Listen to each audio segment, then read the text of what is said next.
Vajza e Tezes e kishte zogun e butë, prandaj ajo nuk ishte kështjella ime, por ishte gjithçka që më mungonte në atë prag të vjeshtës. Jetova në një apartament, studio të vogël në katin e 4, me dritare që kishin pamje drejt një obori të tjerë me telat e ndërlikuar. Punova si ilustruese në shtëpi, duke krijuar botë fantazie për libra fëmijësh, ndërsa bota ime e jashtme ishte reduktuar në 2 katror metra dhe ekranin e laptopit. Tezja Lulieta, motra e nënës sime, më thiri në një të mërkur pasdite. Zëri i saj ishte i ngushtë nga shqetësimi. E di që je zënë e dashur, por a mund të kalosh pak te unë? Elona është në urgjencë me djalin e vogël. Janë në spital, duhet të qëndroj atje. Por Kafsha, Elona ishte bia e saj. Kafsha, mendova se po flise për një qen ose mace. I kam lënë çelësin tek portieri, vazhdoi ajo, thjesht duhet ta ushqesh dhe ta pastrosh kafazin një herë në ditë. Është vetëm për disa ditë. Do të jesh mirë. Unë grita duke mos pasur asgjë për të humbur, përveç afatit tim që ishte ende një javë larg. Sigurisht, Teze. Çfarë lloj kafshë është? Një zog, një papagalli i vogël, quhet Ziku. Kështu gjeta veten duke hyrë në apartamentin e të dukshëm dhe minimalist të Tezes sime, ku çdo sen kishte një vend të caktuar dhe askush nuk duhet jetonte vërtet aty. Dhe në qoshe, në një kafaz të madh, druri dhe xhami ishte ai, Ziku. Ai ishte një papagall, kakariku dhe një penë të butë, limon dhe të gjelbër dhe një kurriz ngjyrë kripe dhe piperi. Kur hyra, ai ishte ulur në shufrën e tij, duke kthyer kokën në një kënd të çuditshëm, duke më studiuar me një sy të mbyllur dhe një të hapur, si një pirat i vogël që vlerësonte një plaçk të re. Përshëndetje, përshpërita duke ofruar ngadalë. Ai ktheu kokën nga ana tjetër dhe lëshoi një britm të vogël ashpër. Kjo do të ishte marrëdhënia jon për 2 ditët e para. Unë do të hyja me kujdes.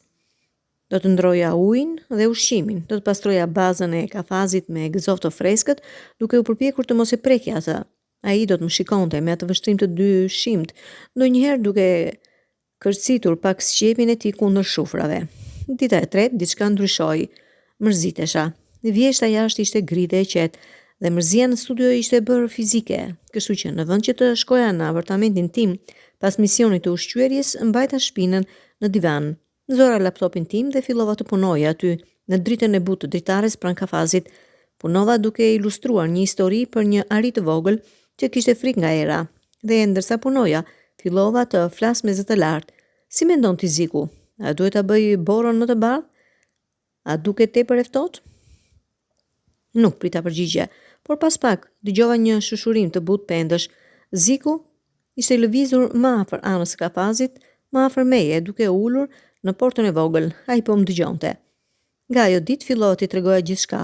Tregoja për klientët e vështirë, për ëndrat e mia, për një ekspozitë, për mërzinë time të thellë dhe ndjenjen e të qenurit të bllokuar. Ai dëgjonte, duke kthyer kokën nga njëra anë në tjetrën, pendet e tij ngjitur ngadalë. Ndonjëherë lëshova një kju të butë si për të thënë vazhdo. Dita e 5 ndodhi, ishte e mbrëmë dhe kisha haruar plotësisht kohën. Dita e pasdites ishte e artë dhe e dendur, duke derdhur përmes dritares drejt kafazit. Isha ulur në dysheme, me shpinë kundër divanit duke lexuar, pa e menduar, hapa portën e kafazit. Nuk e bëra me qëllim, thjesht ishte një lëvizje absente, por Ziku nuk u largua. Ai qëndroi aty në prag, duke e shijuar rrezën e diellit në pendet e tij. Pastaj, me një lëvizje të qetë dhe të vendosur, ai hipi nga pragu në gishtin tim të shtrirë. Ndihesha si të mos merrja frym. Pesha e tij ishte kaq e lehtë, kaq delikate. Mund të ndjeja nxehtësinë e trupit të tij të vogël përmes këmbëve të tij të imta, të ashpra. Ai e ngriti këmbën duke ulur në gishtin tim dhe filloi të rregulloj pendet në krahëror, plotësisht i qetë. Atë mbrëmje ai ndenj aty për orë të tëra. Unë nuk lëviza asnjë muskull. Kur më në fund ngadalë, ja ktheva dorën për ta çuar prapa në kafaz. Ai ngriti kokën dhe më shikoi drejt për drejt. Sytë e tij të vegjël, të errët, u ndezën. Pastaj, pa paralajmërim, ai uli kokën e tij të vogël dhe e fërkoi kundër nyjes së gishtit tim. Një lëvizje kaq të butë, kaq intime, saqë lotët më erdhën në sy. Ishte një vepër besimi, ishte thjesht dhe plotësisht një vepër besimi. Kur Elona dhe djali saj u kthyen 3 ditë më vonë, unë isha aty. I tregova Elonës rutinën, çfarë i pëlqente të hante, se si e kisha zbuluar se ai adhuronte muzikën klasike dhe që në heshje kur luante Chopin. Ai, si të lejoj ta prekësh, pyeti ajo e habitur.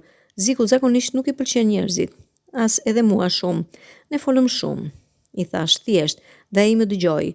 Kur isha gati të largohesha, Elona më kapi për krahu.